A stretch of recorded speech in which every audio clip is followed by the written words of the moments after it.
there's a particular kind of grief that comes with deaths like these. Not the grief of war or illness or slow decline, but the grief of a single, ordinary moment that turns without warning. A walk in the park, a morning on the water, a safari with the family, and then nothing. Animals don't hold grudges, they don't plan, but they are powerful in ways we keep forgetting. And the people on this list paid for that forgetting with their lives. Some were professionals who spent decades around dangerous wildlife. Some were simply in the wrong place at the wrong moment. All of them were known. All of them were gone before anyone could fully make sense of what had happened. Here are 5 of the most horrifying celebrity deaths caused by animals ever recorded.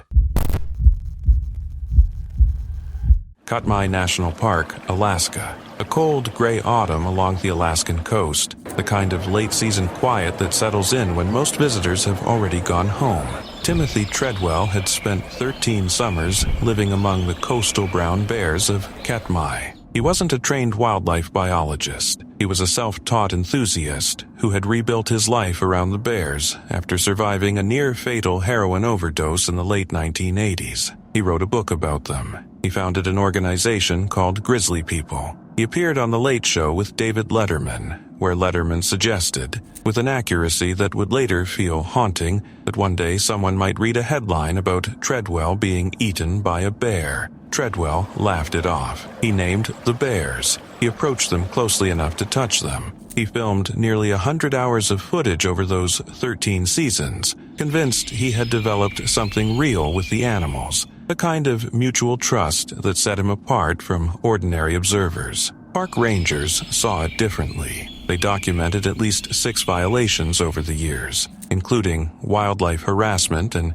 camping beyond permitted limits. Tom Smith, a research ecologist with the U.S. Geological Survey, said later that Treadwell was breaking every park rule that there was, and that his death, when it came, was tragic, but not unpredictable. The last season should have ended earlier. Treadwell and his girlfriend, Amy Huguenard, had already left Katmai in late September 2003, returning to Kodiak to store their gear before flying home to California. Then, Treadwell got into an argument with an airline ticketing agent over the cost of changing his return flight. In frustration, he turned around. He went back. He and Huguenard returned to their campsite on September 29th for one more week. The bears he knew from summer had already gone into torpor. The animals moving through the area now were strangers to him. Larger males pushing through in the final weeks before winter, desperately building fat reserves in a season when food was already scarce. Treadwell's own footage from those last days shows him watching one particular bear at the river,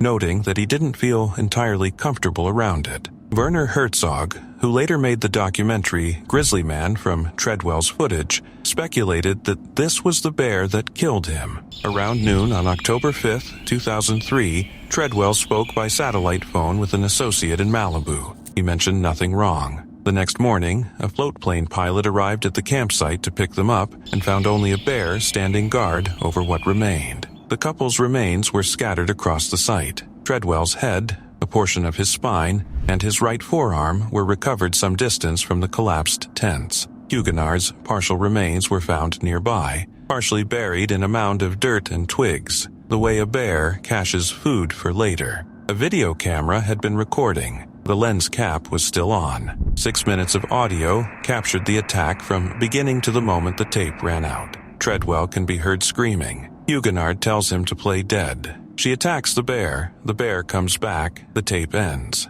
Alaska State Trooper Chris Hill, who was present when the tape was found, said it starts while Treadwell is being mauled and ends while he's still being mauled. Werner Herzog later listened to the recording in full during production of his documentary and told Treadwell's former partner, Jewel Palovac, that she should destroy it. She didn't. She has said she has never listened to it herself and hopes she never will. Bear 141, the animal responsible, was shot and killed by park rangers during the recovery operation. A second younger bear that charged the rangers was also killed. In the 85-year history of Katmai National Park at that time, it was the first known fatal bear attack on a human. Timothy Treadwell was 46 years old. He had spent more than a decade trying to protect the animals that killed him. and in that there is something that resists easy explanation. He was warned. He knew the risks at some level, and he went back anyway. October 27, 2009. Cape Breton Highlands National Park, Nova Scotia. A sunny Tuesday afternoon on the Skyline Trail, one of the most visited hiking paths in Atlantic Canada. Taylor Mitchell was 19 years old. She had grown up in Toronto, graduated from the Etobicoke School of the Arts, and released her debut album, For Your Consideration, in March 2009 to quiet but genuine praise. Reviewers noted that her music sounded like it came from someone of a completely different generation. Old school folk with a depth that surprised people who expected something lighter from a teenager. She had performed at the Winnipeg Folk Festival that summer. Just days before she was killed, she was nominated for a Canadian Folk Music Award as Young Performer of the Year. She was on a solo tour of the Maritime Provinces. Her last show had been near Halifax. She had 2 days before her next concert in Sydney. On the afternoon of October 27, 2009, with time to fill, she drove to Cape Breton Highlands and set out on the Skyline Trail alone.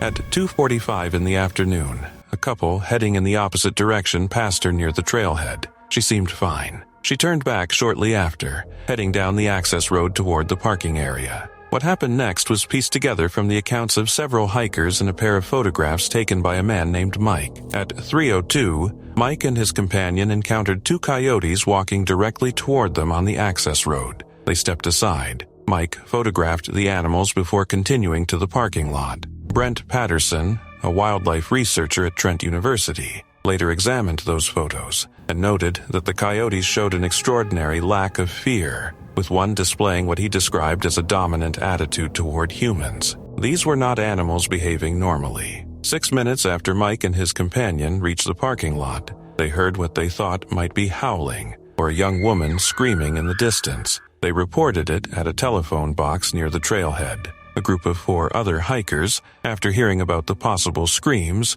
walked back up the access road. They began finding Mitchell's belongings scattered along the path. Her keys, a small knife believed to have been used in an attempt to defend herself as she was forced backward up the trail. At 3:25, they found her lying among trees near the top of the trail. A large coyote was standing over her. 3 of the hikers charged repeatedly until the animal stepped back. Mitchell was conscious. She could speak. The coyote stayed close, growling, showing no fear, until a Royal Canadian Mounted Police officer fired a shotgun at it. She had been bitten across most of her body. The wounds to her head and leg were the worst. She was airlifted to Queen Elizabeth II Health Sciences Center in Halifax and died there of blood loss. The attack was unlike anything wildlife experts had documented before. Coyotes had never killed an adult human in Canada. Theories circulated quickly that the animals were wolf hybrids, that they were rabid, that they were starving,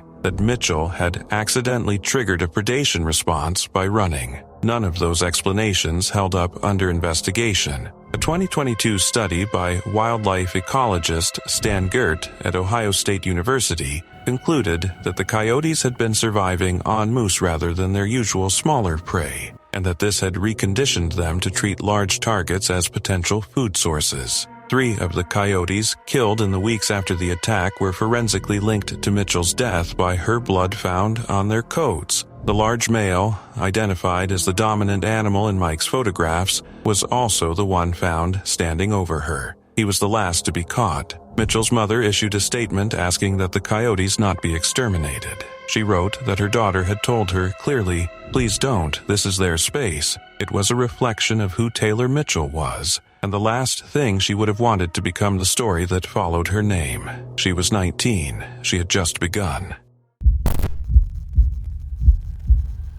October 2, 1920. The grounds of the Tatoi estate, outside Athens, Greece. A warm, early autumn afternoon on the royal property, where King Alexander had been walking with his German shepherd dog, Fritz. Alexander was 27 years old and had been king of Greece since 1917, placed on the throne by Allied powers who forced his father, King Constantine III, into exile for his sympathies toward Germany during World War I. It was not a role he had been prepared for or particularly wanted. He had no real authority. Prime Minister Eleftherios Venizelos held the power. Alexander was watched and monitored, his movements restricted to the palace grounds. His letters to his exiled family were intercepted and confiscated before they could reach anyone. Those close to him understood that he felt less like a king than a prisoner who happened to wear a crown. His only real comfort during those years was his relationship with Aspasia Manos, a colonel's daughter he had secretly married in 1919, against the wishes of his family and the Greek Orthodox Church. The marriage caused a scandal. Aspasia was forced to leave Greece entirely for a time. When the government finally permitted the couple to return and live together in mid-1920, it was the first stretch of anything resembling ordinary life that Alexander had known since taking the throne. It was during one of those quiet afternoon walks that everything changed. Fritz got into a fight with a Barbary macaque belonging to the steward of the palace's grapevine section. Alexander stepped in to pull the animals apart. As he did, a second monkey attacked him, biting him deeply on the leg and torso. Servants arrived and drove the animals away. The wounds were cleaned and dressed, but not cauterized, a detail that would prove fatal. Alexander didn't consider the bites serious. He asked that the incident not be made public. By that evening, the wounds were already infected. A fever came on quickly. Within days, sepsis had taken hold. His doctors considered amputating the leg. None of them was willing to take responsibility for ordering such a drastic procedure. The infection kept spreading. On October 19th, Alexander became delirious and called out for his mother. The Greek government refused to allow Queen Sophia to return from exile in Switzerland to be with her dying son. His grandmother, the Queen Dowager Olga, was eventually permitted to travel to Athens alone, but rough seas delayed her crossing.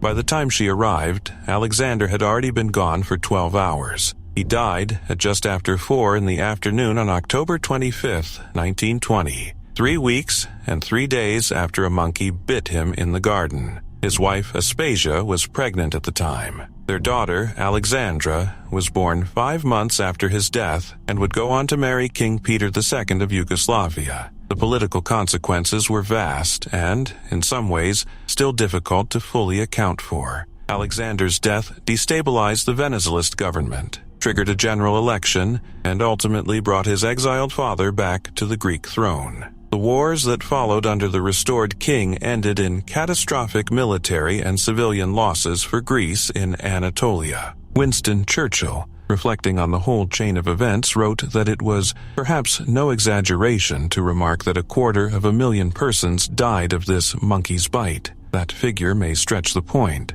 but something in it holds. A young man tried to break up a fight between his dog and a monkey. The wounds weren't cauterized. No one would authorize surgery. The government refused to let his mother cross the border. And 3 weeks after an ordinary afternoon walk, the king of Greece was gone, and the region he governed began to come apart at the seams. September 4th, 2006. Bat Reef, near Port Douglas, Queensland, Australia. Just before 1 in the afternoon, in clear, chest-deep water over the northern reaches of the Great Barrier Reef. Steve Irwin was 44 years old. He had been raised at his parents' reptile park in Queensland, handling crocodiles and venomous snakes from the time most children were still learning to ride bikes. As the crocodile hunter, he had become one of the most recognized wildlife figures on Earth, appearing in more than 200 Discovery Network programs and reaching audiences across every continent. People sometimes assumed the persona was recklessness dressed up as enthusiasm. It wasn't. He understood animal behavior in ways that genuinely impressed professional researchers, and he had survived encounters that would have ended anyone with less experience and less instinct. On September 4th, 2006, he was at Bat Reef as part of the production of Ocean's Deadliest, a documentary being filmed alongside Philippe Cousteau Jr. Bad weather had stalled filming that morning. During the break, Irwin decided to snorkel in the shallows and gather footage for a separate project, a children's program called Bindi the Jungle Girl, named for his daughter. It was the kind of decision that made complete sense in the moment. He was already there. The water was calm. He knew how to read what was around him better than almost anyone alive. He was swimming in chest-deep water when he approached a short-tailed stingray with an approximate span of 2 meters. He He came at it from behind, intending to film it as it moved away from him. The stingray, possibly mistaking Irwin's shadow for a tiger shark passing overhead, suddenly pivoted on its front and drove its barbed tail upward into his chest, striking him multiple times. Stingray strikes can cause serious lacerations and considerable pain, but they are rarely fatal to a healthy adult. This one was different. The barb entered his chest wall and pierced his heart directly. Irwin initially believed he had suffered a punctured lung. He told crew members as much. He didn't yet understand what had actually happened to him. Crew members administered CPR immediately and moved him by boat to Low Island, the nearest point where medical staff were waiting. They couldn't save him. He was pronounced dead at the scene. Cameraman Justin Lyons, who was filming Irwin at the moment of the strike, said in a 2014 interview that Irwin's last words were, "I'm dying." Lyons has stated the footage exists, but that he won't release it. Irwin's widow, Terry, said in a separate interview that the footage captured on the day of his death was destroyed. Whether one account or the other is accurate, the recording has never been made public. What is not disputed is that Irwin's death is believed to be the only stingray fatality ever captured on camera. The reaction came fast and from everywhere. Australian Prime Minister John Howard described him as a wonderful and colourful son of Australia. Flags at the Sydney Harbour Bridge were lowered to half-mast. A public memorial held at Australia Zoo drew an estimated television audience of 300 million people worldwide. In the weeks after his death, at least 10 stingrays were found dead and mutilated on Queensland beaches. Irwin's daughter, Bindi, said publicly that she loved stingrays and felt no bitterness toward them whatsoever. It was, almost word for word, the answer her father would have given. That was the philosophy he had built his entire career on, that no animal is a villain, that fear comes from not understanding something, and that the way past fear is to get closer. On September 4th, 2006, a stingray did exactly what stingrays do when they sense a threat overhead. It had no idea who was behind it. It simply reacted the way animals react, and Steve Irwin was gone. August 9th, 2001. Kenya. Open country, wide and flat. The kind of land where the horizon sits so far back it almost doesn't seem real, and the animals move through it without any awareness that they are being watched. Jackie Boxberger had spent his life in motion. He was a French distance runner of the highest order, a four-time Olympian who had represented France at the 1968 Mexico City Games, the 1972 Munich Games, the 1976 Montreal Games, and the 1984 Los Angeles Games. At Mexico City in 1968, he finished 6th in the 1500 meters. He won the Paris Marathon twice, in 1983 and again in 1985. In French athletics, his name carried genuine weight, not the kind that fades quickly after retirement, but the kind earned through nearly 2 decades of competing at the sport's highest levels, across distances from the 1500 meters all the way to the marathon. He was, by any measure, among the most accomplished distance runners France had ever produced.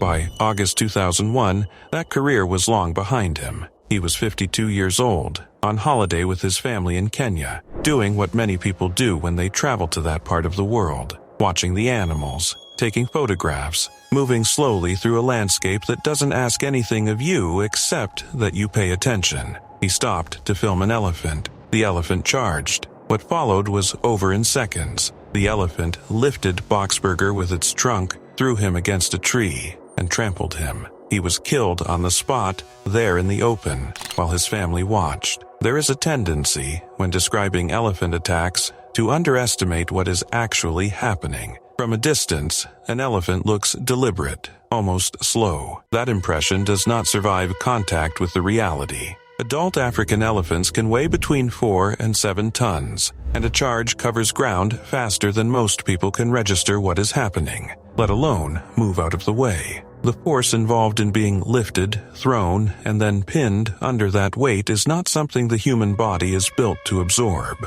Boxberger would not have had time to run, even if running had been the right instinct. He was a man with a camera pointed at something he wanted to remember. The elephant saw a threat, or felt cornered, or was disturbed by something it didn't understand. The specific reason doesn't survive the event. What survives is only the outcome. The quiet irony in Boxberger's story is hard to set aside. Here was a man who had made his entire life out of physical discipline, who had pushed his body through the grinding demands of elite distance running across 4 separate Olympic cycles, who had trained through injury and age and the natural erosion that time does to even exceptional athletes. He had outlasted all of it. He had arrived at a comfortable life, a family, the freedom to travel and stand still in beautiful places without a stopwatch running. He went to Kenya on vacation. He raised a camera, and that was the end of it. His daughter, Ophélie Claude Boxberger,